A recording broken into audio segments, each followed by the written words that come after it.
My name is Mieko Perez, and we're at Cannabis Capitol Studios.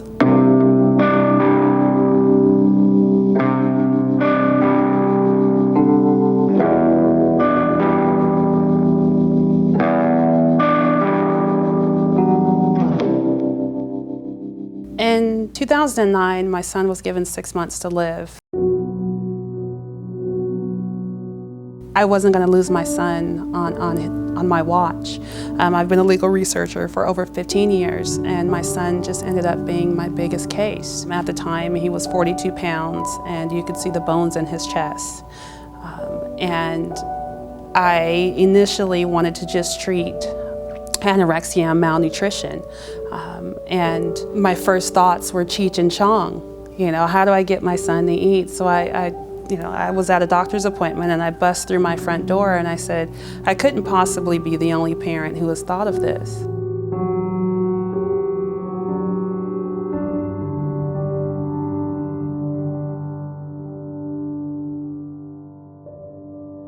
In 2009, Joey had an emergency educational plan. He was on the edge. He was like a wreck. I think we had gone through about 14 different medications. And I would get called from work, come pick up Joey. He's doing this, he's pulling hair. It was very difficult. I was a single mom. And he wouldn't sleep for 4 days. So I didn't sleep for 4 days. So after further research in the library, because at the time, I knew that I needed to present hard facts to support this, and I was able to talk to his medical team to be able to present the documentation to support my decision to place him on cannabis.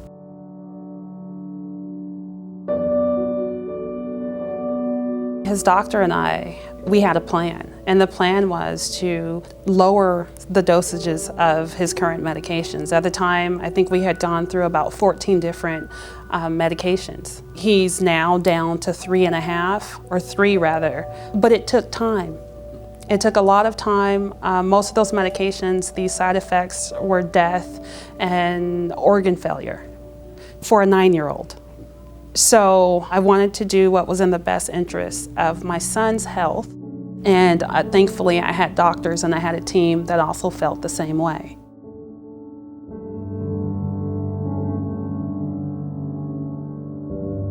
Early on, I was working with DNA Genetics there in Amsterdam, Don and Aaron, DNA Genetics. And I worked with them with a couple of strains, then they left, and I was like, what am I gonna do? You guys are gone.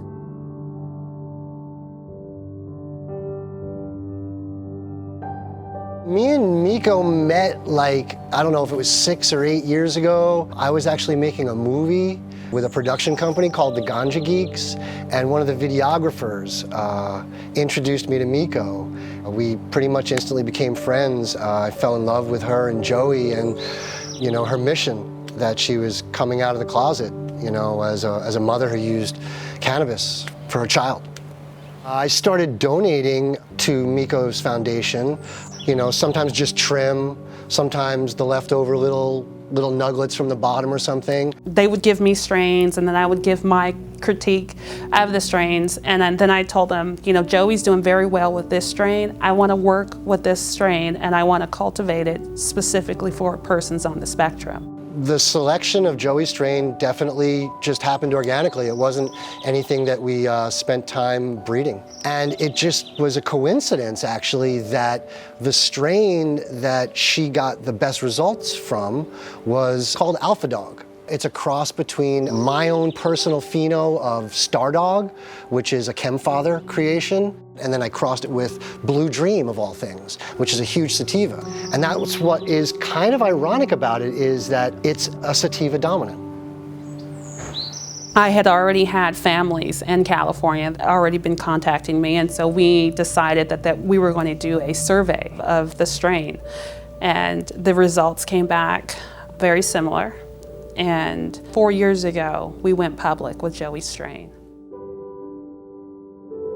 This was the first time that I had actually linked up a strain with a specific ailment and alleviation of specific symptoms, you know, being seizures and anxiety. That's what was so exciting. It was the first time that I had ever that combination had happened. To date, there still is no medication used to treat autism symptoms. There are 2 medications, but there really aren't any medications. Everything is experimental.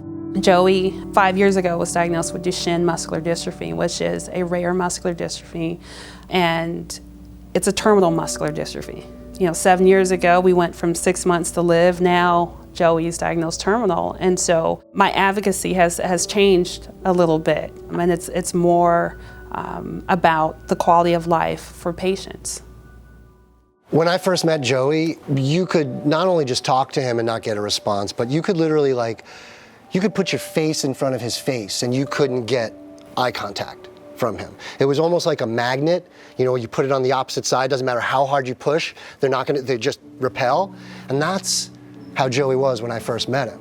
Immediately when he started on the cannabis, within a week, you know, we started noticing very different demeanor. He was paying attention to the television. He was paying attention to our dog. All of a sudden, this kid was a pleasure to be around after years and years and years of just being, you know, destructive kid. It was months later, the second time I met him. We were in a room, me and Mieko, a few other people, and we were having a strong conversation, and Joey basically interjected himself in the conversation. He made some unintelligible noise, you know, and we were all like, okay. And so then we all looked at him for a second, and he became part of what was going on in the room, right there, in front of all of us.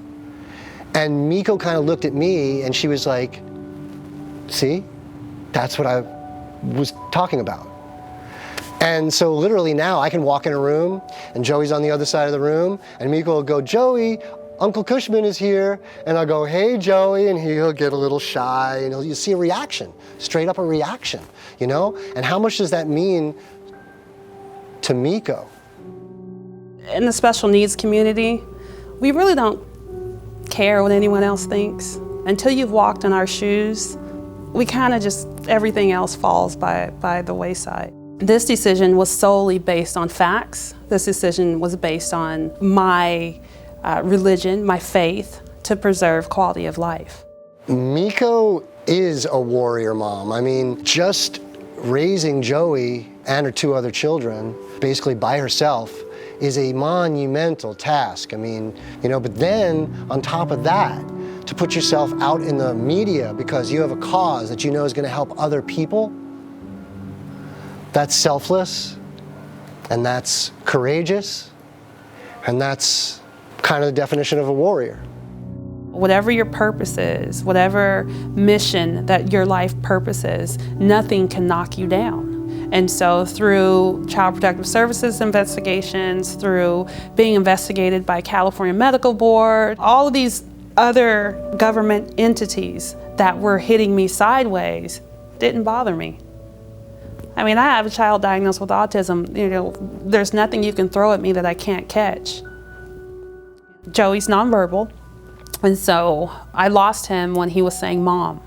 And today, that's the only thing that he says is mom, and that's all right with me.